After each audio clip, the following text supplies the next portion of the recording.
Hey guys, Natalia Schneimler here. I help boy moms have a better relationship with their sons and themselves by teaching them the tools how to manage their mind so that when anything comes up in life, they know exactly how to take care of themselves and their kids.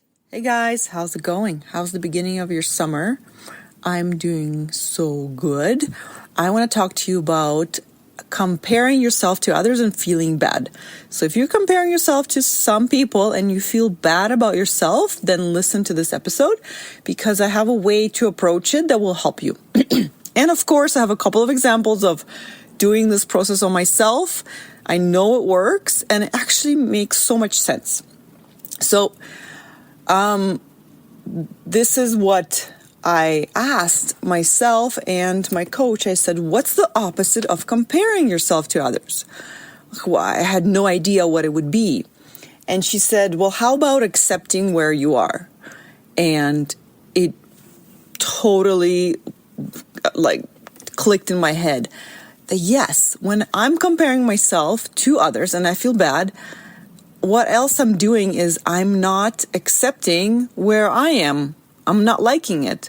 I am judging where I am and I want to be where they are. And so if I accept where I am and I don't judge myself where I am, then I am not going to feel bad when I'm comparing myself to others. I can still compare, but I'm just going to feel good about myself and not really care what others are doing or not doing.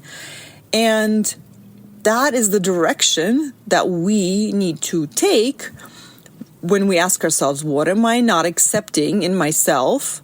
If you notice that you're comparing yourself to others, just ask yourself that question. What am I not accepting about myself right now or on this topic?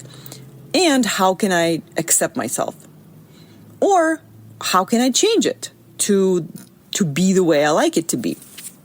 So I'll give you a couple examples. So the one example was with mom that I was comparing myself to that was stylish. And I was thinking, oh my gosh, how is she always so stylish? And I feel like an old shoe. I just felt like frumpy and not stylish and just old and fat and frumpy. And that's what I was not accepting in myself, and I didn't like it. So I had two choices. I could either just accept it and feel good about where I am and be at peace, or I could just, freshen myself up, style myself up, and just change what I don't like, which is what I did. And now I feel great. And the other example is with a friend of mine who travels a lot. And this topic keeps coming up for me so that I can learn this lesson, is the traveling. I meet people who are traveling a lot, and every time I think, what's wrong with me? Why don't I want to travel? And the answer is, nothing's wrong with me. I don't want to travel right now, and it's okay. So instead of getting myself to travel or to want to travel, I'm moving in the direction of making peace with the fact that I don't want to travel right now, and it's okay. There's nothing wrong with it. And so taking that approach, so when I was feeling bad, I was thinking, oh my gosh, so something's wrong with me. Traveling is awesome. Why don't I want to travel? Something doesn't add up. If it's so awesome, why don't I want to do it? So if I don't want to do it, then something's wrong with me. So I was feeling all that, and then I took an approach of, okay, what am I not accepting in myself? Oh, okay, I'm not accepting that I don't want to travel.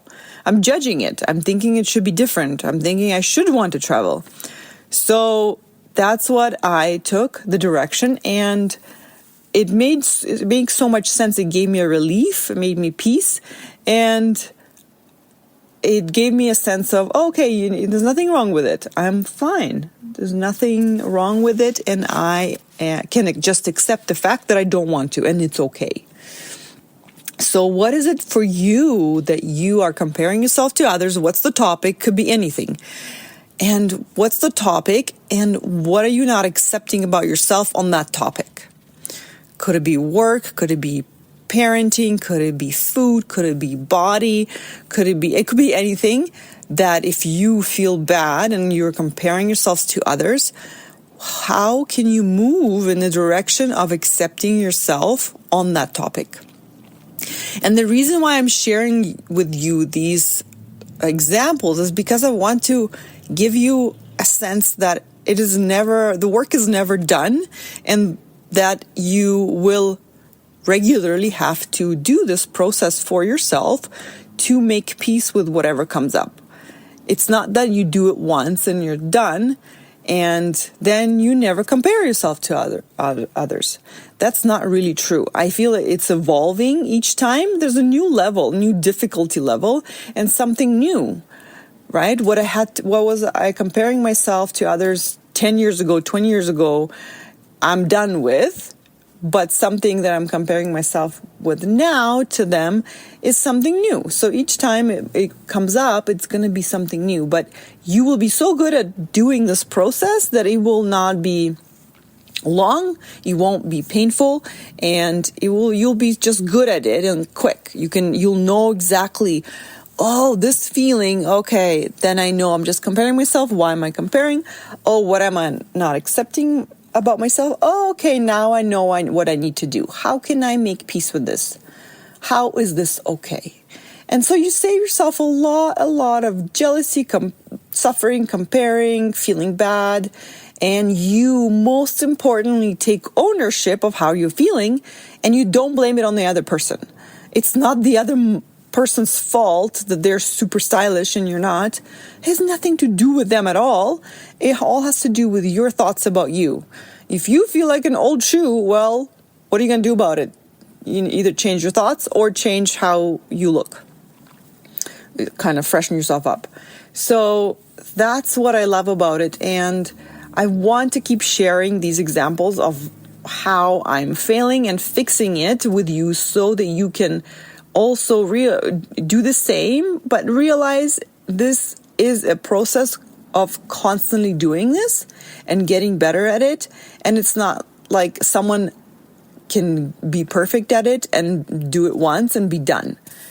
It is never a done product. You just always keep on doing the same thing, but getting better at it.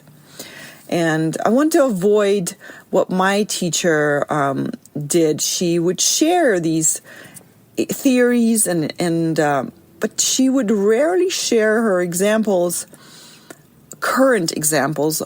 She would always say that she has done them and never had to do them again. And I just don't think that's the reflection of reality, because then it gives you an impression that you can get there and never have to do this work again. That's not really true. It keeps coming up. You just keep getting better at doing the work. All right. So, of course, when you do this work on yourself, when you figure out, okay, what am I not accepting about myself here? You become at peace with yourself.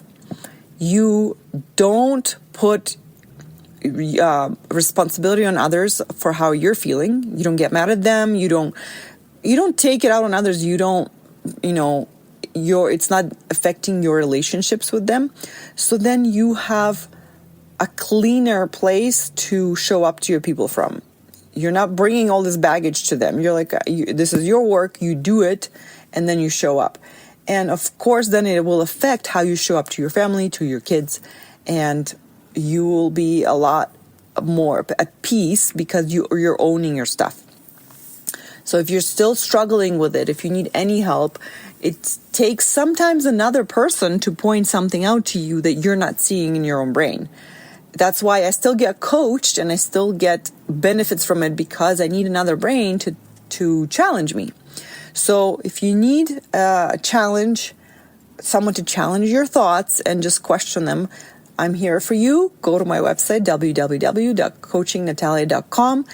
Go to sign up for a free mini session, and we will transform your relationship, help you get to be at peace with yourself, accept where you are, and then you'll have that skill to apply anytime. All right, guys, love you all so much. Have a great week.